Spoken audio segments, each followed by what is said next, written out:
we were discussing in first lecture about the staffing. Staffing के बारे में मैं बता रहा था आपको कि स्टाफिंग में यह है कि आपके एम्प्लॉयज़ जो हैं उनको आपको किस तरह से एक ऑर्गेनाइजेशन है वो हैप्पी रख सकता है। अगर आपके एम्प्लॉयज़ हैप्पी नहीं होंगे तो आपकी ऑर्गेनाइजेशन है उसके लिए और खुद के लिए दोनों के लिए वो एक प्रॉब्लम क्रिएट कर सकते हैं। तो इस तरह से हमें इन प्रॉब्लम्स को किस तरह से सॉल्व करना है उस चीज़ का हमें ध्यान रखना है कि ऐसी प्रॉब्लम अपने साथ ना आए। दूसरी बात, स्टाफिंग का मेन पॉइंट ये रहता है, recruit the right talent for the organisation. आप अपनी ऑर्गेनाइजेशन के लिए जो राइट टैलेंट है, जो सही टैलेंट है, वो आपका हमेशा रिक्रूट होना चाहिए ताकि आपके ऑर्गेनाइजेशन को हमेशा उससे बेनिफिट मिले। अगर आपने अपने ऑर्गेनाइजेशन के लिए कोई सही टैलेंट का सिलेक्शन नहीं किया तो वो आपकी ऑर्गेनाइजेशन के लिए बेनिफिशियल होने के बजाय नुकसानदायक होगा। तो इसलिए हमेशा स्टाफिंग में आपका रोल रहता है कि आपका स्टाफ है वो अच्छा हो, प्रॉपर हो, टैलेंटेड हो और आपका स्टाफ हमेशा खुश रहे। नंबर 4 जो स्कोप है मैनेजमेंट का वो है लीडिंग। द मैनेजर और supervisor must set clear target for the team members. अगर आपका कोई भी सुपरवाइजर है या मैनेजर है तो वो अपने टीम मेंबर्स के लिए अपने टारगेट है वो पहले से क्लियर रखे ताकि उनको कोई प्रॉब्लम ना हो, बाद में उन्हें ये समझ में आने में दिक्कत ना हो कि हमें टारगेट ज़्यादा दिया गया था, हम टारगेट अचीव नहीं कर पाए या हमारा टारगेट क्या था हम समझ नहीं पाए। तो अगर वो कंफ्यूजन में रहते हैं तो वो अपना टारगेट कभी अचीव नहीं कर सकते और जब तक आपके टीम मेंबर्स हैं वो आपके साथ नहीं रहेंगे तब तक आप अपना काम या अपने सारे टास्क है वो कंप्लीट नहीं कर सकते। तो ये लीडरशिप की मेन क्वालिटीज होती हैं। साथ में a leader must make sure his team member in unison towards a common objective. He is the one who decided what would be right in a particular situation. एक team leader होता है उसका ये काम है कि वो पूरी की पूरी टीम को एक यूनिट के अकॉर्डिंग किसी भी कॉमन ऑब्जेक्टिव के लिए काम में लगा सकता है। अगर उसमें अच्छी कैपेबिलिटीज हैं, टीम लीडर में लीडरशिप क्वालिटीज अच्छी हैं तो उसकी पूरी टीम एक यूनिट बन के उस किसी भी टास्क को कंप्लीट कर सकती है एंड मेक श्योर कि वो सारे उस काम को बहुत अच्छे से करेंगे। और सिर्फ वही एक होता है कि जिसके पास ये राइट होता है कि कौन सी सिचुएशन के ऊपर क्या डिसीजन लेना है। तो इसलिए एक टीम में लीडर्स की बहुत ज़्यादा इंपॉर्टेंस होती है अपनी लीडरशिप क्वालिटी के अकॉर्डिंग कि अगर वो लीडरशिप क्वालिटी अच्छी है, अच्छा मैनेजमेंट है तो वो बहुत अच्छे से मैनेज कर सकता है और सारे टास्क हैं वो कंप्लीट टाइम पे अचीव कर सकता है। नेक्स्ट पॉइंट आता है अपना कंट्रोल। कंट्रोल है वो बहुत इंपॉर्टेंट रोल होता है मैनेजमेंट में जिसकी वजह से आपके कोई भी टास्क होता है वो टाइमली कंप्लीट होते हैं, कोई भी टास्क है वो डिले हो सकते हैं। तो the supervisor must be aware of what is happening around them.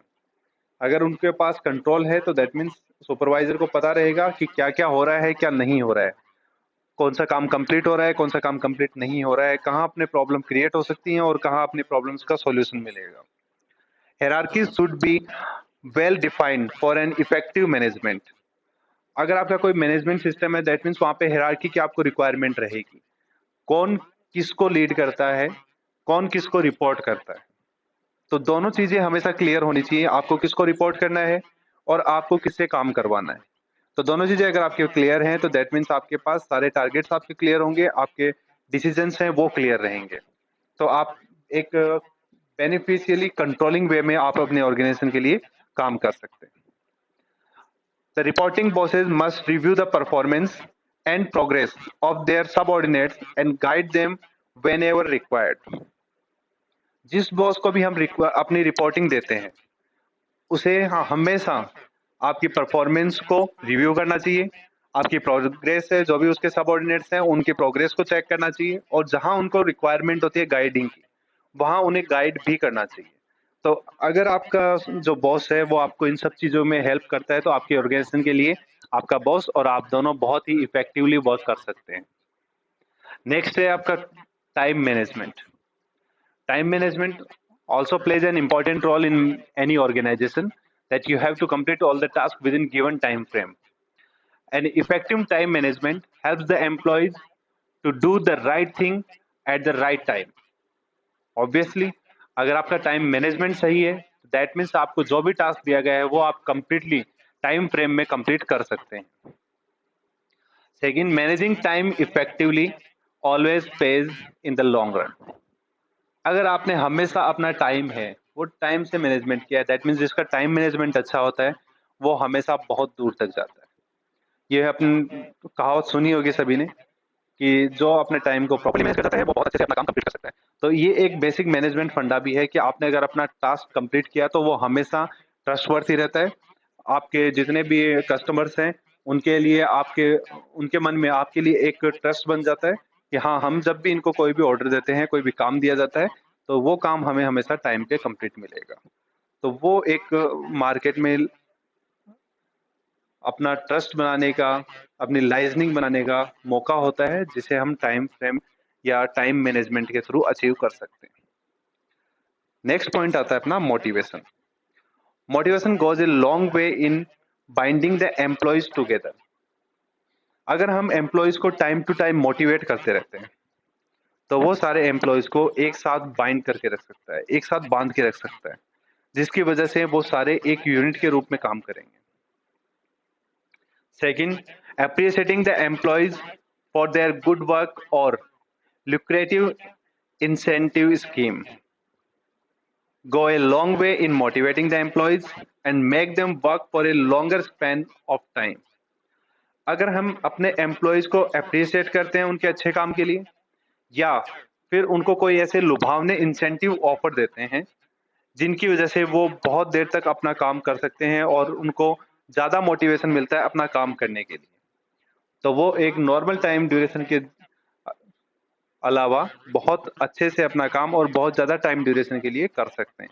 तो दैट मीन्स वो अपने वर्किंग आवर्स हैं उनको इंक्रीज कर सकते हैं, डेडिकेशन टुवार्ड्स ऑर्गेनाइजेशन है वो इंक्रीज हो सकता है।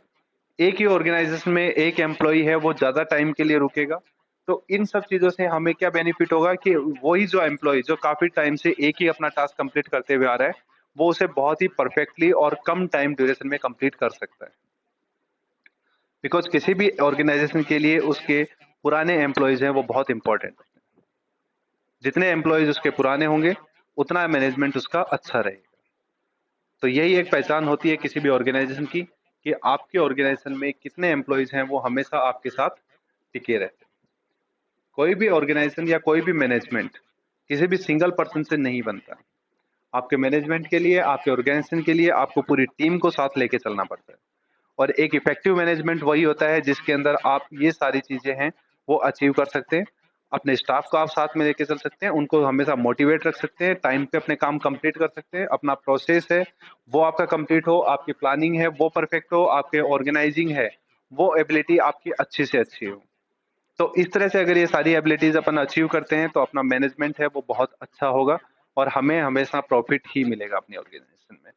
तो इस तरह से ये सारी एबिलिटीज हैं जो कि एक इफेक्टिव मैनेजमेंट के लिए बहुत जरूरी होती है, या इनको हम कह सकते हैं नीड ऑफ मैनेजमेंट और स्कोप ऑफ मैनेजमेंट, कि जिन जिन चीजों की मैनेजमेंट के अंदर रिक्वायरमेंट होती है।